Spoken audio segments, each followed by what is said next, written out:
जरा देख उस चींटी को जो खाना ले जा रही है। मुश्किलें कितनी भी हो मंजिल पा रही है। ना कोई शोर है ना कोई गिला है, उसकी मेहनत ही उसका किला है। जय हिंद दोस्तों, कैसे हो आप सभी लोग। उम्मीद होगी आप सभी अच्छे होंगे, स्वस्थ होंगे और अपनी फैमिली का ख्याल रखे होंगे। दोस्तों मैं आरपी सर एक और नए मोटिवेशनल सेशन में आपका हार्दिक स्वागत करता हूँ। बिना आपका समय गवाए आज के नए मोटिवेशनल सेशन की शुरुआत करते हैं। दोस्तों अपने बड़े लक्ष्य के प्राप्ति के निरंतर प्रयास के क्रम में हम चींटी से बहुत कुछ सीख सकते हैं कि अपने बड़े लक्ष्य को कैसे प्राप्त किया जा सकता है। चींटी बहुत ही छोटा जीव है जो रोजाना अपने लिए खाना इकट्ठा करने के लिए निकलती है। रास्ते में चाहे कितनी भी कठिनाइयां आए, चींटी कभी रुकती नहीं है और कभी हार नहीं मानती है। एक छोटी सी चींटी के लिए एक दाना बहुत भारी होता है, लेकिन चींटी फिर भी हार नहीं मानती है। वह अपने खाने के लिए, खाना इकट्ठा करने के लिए दाना उठाती है और अपने बिल के लिए चलती है। कुछ कदम चलने के बाद वह दाना नीचे गिर जाता है, क्योंकि चींटी के वजन के हिसाब से दाना बहुत भारी होता है। गिर जाता है दाना, लुढ़क तो चींटी फिर से दौड़ती है, उसे उठाती है। इसी तरह गिरे हुए दाने को चींटी उठाती है, फिर चलती है, फिर दाना गिर जाता है, लुढ़क जाता है, चींटी फिर उठाती है, फिर चलती है। इस तरह गिरते पड़ते चींटी आगे चलती रहती है अपने लक्ष्य की ओर। इसके बाद कुछ आगे चलने के बाद रास्ते में दीवार आती है। चींटी दीवार के ऊपर चढ़ती है,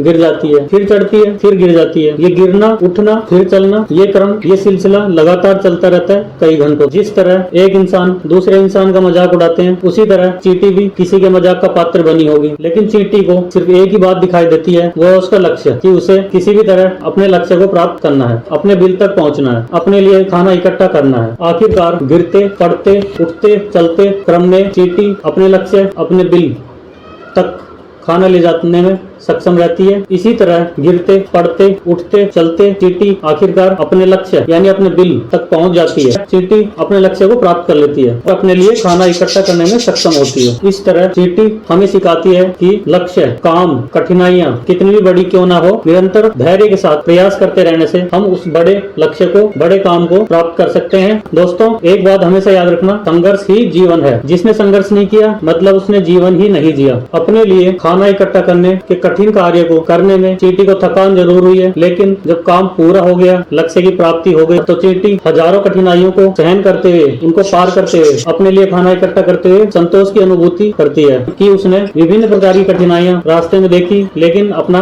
कार्य पूर्ण किया, अपने लक्ष्य की प्राप्ति की, तो इस तरह उसको संतोष की प्राप्ति हुई। दोस्तों कोई भी कार्य, कोई भी लक्ष्य, चाहे वो कितना भी बड़ा हो, कितना भी मुश्किल हो, हमें पूर्ण धैर्य के साथ लगातार प्रयास करने से वो लक्ष्य, वो कार्य पूरा किया जा सकता है, उस लक्ष्य की प्राप्ति की जा सकती है और संतोष की प्राप्ति की जा सकती है। तो दोस्तों मैं आपका ज्यादा समय नहीं लूंगा और इसके साथ आज के मोटिवेशनल सेशन की समाप्ति करता हूं कि न ऊंचाइयों से डरती है, न गिरने से घबराती है। रास्ता कितना भी मुश्किल क्यों ना हो, चींटी मंजिल पाती है। कदम छोटे ही भले क्यों ना हो, कदम छोटे ही भले क्यों ना हो, हौसला बड़ा रखती है। मेहनत करने वालों को ही तो किस्मत सलाम करती है। जय हिंद दोस्तों।